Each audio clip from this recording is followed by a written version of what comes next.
அறிமுக இயக்குனர் கிருஷ்ணகுமார் ராமகுமாரோட இயக்கத்தில் பிரபல நடிகர் விஷ்ணு விஷாலினுடைய தயாரிப்பில் சமீபத்தில் தேட்டர்ஸில் வெளியாகி இருக்கக்கூடிய திரைப்படம் தான் ஓஹோ எந்தன் பேபி. இந்த திரைப்படம் எப்படி இருக்குது அப்படின்னு பார்த்தீங்கன்னா, முதல்ல படத்தினுடைய கதை. சின்ன வயசுலேருந்தே பெற்றோரினுடைய சண்டைகள், அதனால் வீட்டில் நிலவக்கூடிய பதற்றமான சூழ்நிலை, இதிலிருந்தெல்லாம் தப்பிக்கிறதுக்காக சினிமாவை தன்னுடைய நெருங்கிய நண்பனாக மாற்றிக்கிறாரு படத்தினுடைய ஹீரோவான அஸ்வின். அதாவது விஷ்ணு விஷாலினுடைய தம்பியான ருத்ரா முதல் முறையாக கதாநாயகனாக களமிறங்கியிருக்காரு. அவர் தான் அஸ்வின் அப்படின்ற அந்த லீட் கதாபாத்திரத்தில் நடிச்சிருக்காரு. வளர்ந்த பின்னாடி சினிமாவில் இயக்குனர் ஆகணும் அப்படின்ற கனவோடு அவர் பயணிக்கிறாரு. அதுக்கான 2 ஸ்கிரிப்டுகளை தயார் பண்ணிக்கிட்டு நடிகர் விஷ்ணு விஷாலை நேரில் போயிட்டு சந்திக்கிறாரு. அங்கே விஷ்ணு விஷாலுக்கு அந்த 2 கதைகள்லையுமே உடன்பாடு இல்லாமல் போக, ஒரு லவ் ஸ்டோரி அப்படின்னா ஓகே அப்படின்றாரு. எனவே தன்னோட வாழ்க்கையில் நடந்த சம்பவங்களையே கதையாக சொல்ல தொடங்குறாரு படத்தோட ஹீரோவான அஸ்வின். அந்த கதை நடிகர் விஷ்ணு விஷாலுக்கு பிடிச்சதா, நிஜ வாழ்க்கையில் அஸ்வினுக்கும் காதலில் இருக்கக்கூடிய பிரச்சனைகள் என்னென்ன அப்படின்றத சொல்கிறது தான் இந்த ஓஹோ எந்தன் பேபி திரைப்படத்தினுடைய கதை. ஓகே, படத்தில் நடிச்சிருக்கக்கூடிய நடிகர்கள் எப்படி நடிச்சிருக்காங்க அப்படின்னு பார்த்தீங்கன்னா, 3 பருவங்கள் 3 தோற்றங்கள் என முதல் படத்திலேயே ரொம்ப ஆழமானது ஒரு வேடம் அறிமுக நடிகர் ருத்ராவுக்கு. இதில் சிறுவனாக வரக்கூடிய பகுதிகளில் துள்ளலான நடிப்பை கொடுத்துருக்கிறவருக்கு காமெடி பயங்கரமாக கை கொடுத்துருக்கு. ஆனால் முதிர்ச்சியான உணர்வுபூர்வமான இடங்களில் அனுபவமின்மை அப்படின்றது அப்பட்டமாக தெரியுது.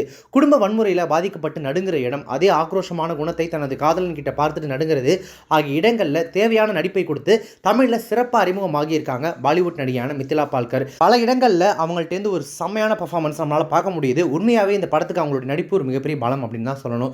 தம்பிக்கு உதவியாக கேமியோ பணியை செய்திருக்கக்கூடிய நடிகர் விஷ்ணு விஷால், விஜயின் ஜனநாயகன், அஜித்தின் ரேசிங், சூரிய அனுப்பிய மிட்டாய் என தமிழ் சினிமாவின் பாப் கல்ச்சர் ரெஃபரன்ஸ்கள் மூலம் ரசிகர்களை கைத்தட்ட வைக்கிறாரு. படத்தில் அவர் ஹீரோ விஷ்ணு விஷாலாகவே வராரு. நாயகனின் நண்பர்களாக நவீன் பிள்ளை, நிவாஷினி நடிப்பில் பெருசாக குறைகள் எதுவும் இல்லை. படத்தோட மையமான அஸ்வின் மீராவின் காதல் கதைக்கு இருவரின் பின் கதையும் நல்லாகவே உதவி இருக்கு. விடுதலை பருவ காதலியாக வரும் வைபவியின் நடிப்பு கவர்ச்சி எக்ஸ்ட்ரீம் எபிசோடு. இயக்குனர் மிஷ்கினாகவே வரும் இடங்கள் அதகலம். சித்தப்பாவாக கருணாகரன் அங்கங்க ஒன்லைனர்களால் சில இடங்களில் சிரிக்க வைக்கிறாரு. அளவாக பேசி காமெடி செய்யும் ரெடின் கிங்ஸ்லி வரும் இடங்கள் சிலது கலகலப்பாக இருக்கு. படம் தொழில்நுட்ப ரீதியாக, அது டெக்னிக்கல் ஆஸ்பெக்ட்ல எப்படி இருக்கு அப்படின்னு பார்த்தீங்கன்னா, படத்தில் இளமை துடிப்பையும் காதலின் உணர்வுகளையும் ரொம்ப அழகாக பதிவு பண்ணியிருக்கு ஹரிஷ் கண்ணன் அவருடைய ஒளிப்பதிவு. பருவ மாற்றங்களை ஒளியுணர்வில் கொண்டு வந்தது உண்மையாகவே சிறப்புன்னு சொல்லலாம். சிறப்பான கட்டுகளால் அதை சிதைவில்லாமல் கோர்த்திருக்காரு படத்தொகுப்பாளர் பிரணவ். இருந்தாலும் முதல் பாதியில் இருந்த அந்த நேர்த்தி 2வது பாதியில் காணமோ அப்படின்னு நமக்கு ஒரு எண்ணம் வராமல் இல்லை. அந்த இடத்துல படத்தொகுப்பாளர் கொஞ்சம் கவனம் செலுத்தியிருக்கலாம். படத்தோட நீளத்தை இன்னுமே குறைச்சிருக்கலாம். இசையமைப்பாளர் ஜென் மார்டின் அவருடைய இசையில் சிஸ்டிராமுடைய குரலில் ஓஹோ எந்தன் பேபி பாடல் இனிமையான மெலோடி.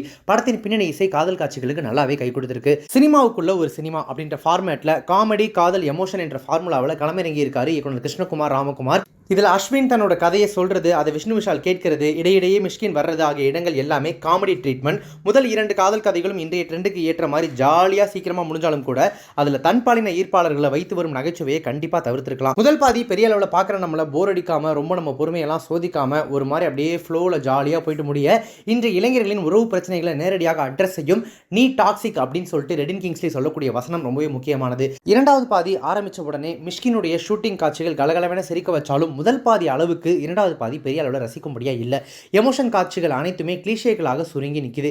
முதல் பாதி இடைவேளை வரைக்கும் மீரா, அதாவது படத்தோட ஹீரோயின் மேலே தப்பே இல்லை அப்படின்ற மாதிரி காமிச்சிட்டு பின்னாடி அவங்களையே குற்ற உணர்ச்சிக்கு ஆளாக்கி மன்னிப்பு கேட்க வைக்கிற மாதிரியான காட்சிகள் எல்லாமே கேஸ் லைட்டிங் பிஹேவியர். கண்டிப்பாக இயக்குனர் அந்த இடத்துல கான்சன்ட்ரேட் பண்ணியிருக்கலாம். அதே போல அஸ்வினுடைய பெற்றோர், மீராவினுடைய அம்மா போன்ற கதாபாத்திரங்களோட அந்த கேரக்டர் ஸ்கெட்ச் ஆரம்பத்தில் ரொம்ப சரியாக தொடங்கப்பட்டாலும் கூட கிளைமேக்ஸ் கிட்ட அந்த கதாபாத்திரங்கள் ஒரு மாதிரி கம்ப்ளீட் ஆகாமல் ஒரு மாதிரி அப்படியே ஆழமே இல்லாமல் போயிடுது.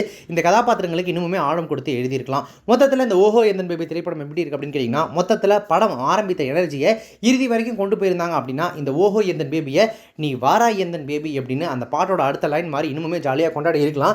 இப்போ ஆவரேஜான ஒரு வாட்சாக தான் இருக்கு. இன்னொன்று, அந்த ஸ்கூலில் வரக்கூடிய லவ் ஸ்டோரியை அவ்வளோ அடல்ட் கண்டென்ட்டாக அந்த மாதிரி சொல்லியிருக்க தேவையில்லை அப்படின்றதும் ஒரு விஷயம் இருக்கு. நீங்கள் தேட்டரில் போயிட்டு பார்க்குற அளவுக்கு இந்த திரைப்படம் ஒர்த்தா அப்படின்னு கேட்டிங்கன்னா, பெருசாக போர் அடிக்காத, ஆன் தி ஃப்ளோரில் அப்படியே ஜாலியாக ஒரு மாதிரி கலர்ஃபுல்லாக பார்த்து முடிக்கிற ஒரு ஃபர்ஸ்ட் ஹாஃப். செகண்ட் ஹாஃபில் உங்கள் பொறுமையை கொஞ்சம் சோதிச்சு ஒரு மாதிரி டல் அடிக்கக்கூடிய செகண்ட் ஹாஃப் அப்படின்னு சொல்லிட்டு இது 2 மிக்ஸ் ஆன திரைப்படம் தான் இது. கண்டிப்பாக ஒரு தடவை சும்மா போர் அடிக்காமல் போய் உட்காந்திங்கன்னா பார்த்துட்டு வரலாம். ஆனால் நீங்கள் ரொம்ப எதிர்பார்த்து போனீங்க, அல்லது ஒரு லவ் ஸ்டோரி கலர்ஃபுல்லாக பார்க்க போகிறோம், நீங்கள் ஒரு மாதிரி மைண்ட் செட்டில் போனீங்கன்னா இந்த திரைப்படம் உங்களை டிசப்பாயின்ட் பண்ணுறதுக்கான சான்சஸ் நிறைய இருக்குது அப்படின்றதையும் மனசில் வச்சுக்கோங்க. நீங்கள் ஓஹோ எந்தன் பேபி இந்த திரைப்படத்தை பார்த்துட்டீங்க அப்படின்னா, படத்தை பற்றின உங்களுடைய கருத்துக்கள் என்ன, ரிவ்யூ என்ன அப்படின்றது கமெண்ட்ஸில் மென்ஷன் பண்ணுங்கள். இப்போ இந்த ரிவ்யூ உங்களுக்கு ரொம்ப பிடிச்சிருந்துச்சு அப்படின்னா லைக் பண்ணுங்கள், ஷேர் பண்ணுங்கள். நம்ம சேனல் இது வரைக்கும் சப்ஸ்கிரைப் பண்ணாதவங்க யாராவது பார்த்துருக்கீங்க அப்படின்னா மறக்காம உடனே இப்போவே நம்ம சேனலுக்கு சப்ஸ்கிரைப் பண்ணிட்டு பக்கத்தில் ஒரு நோட்டிஃபிகேஷன் பெல் பட்டனை மறக்காம டிங் பண்ணிடுங்க.